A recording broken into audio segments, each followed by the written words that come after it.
Install a string line representing the cable location for the post socket installation. Locate the first line post socket at the project post spacing from the last terminal post, noting the socket needs to be on the opposite side of the string line of the TP4 post socket hole.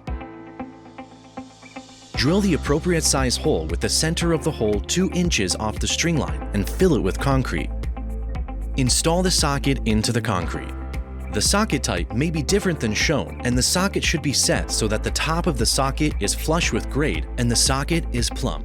Be sure the 3-inch side of the socket is flush with the string line. This string line represents the cable line. A line post may be placed in the socket once the concrete has set. The next line post socket should be placed on the opposite side of the string line at the project line post spacing and repeated towards the middle of the run. This procedure is the same for the opposite end of the cable run, and post spacing can be adjusted in the middle of the run.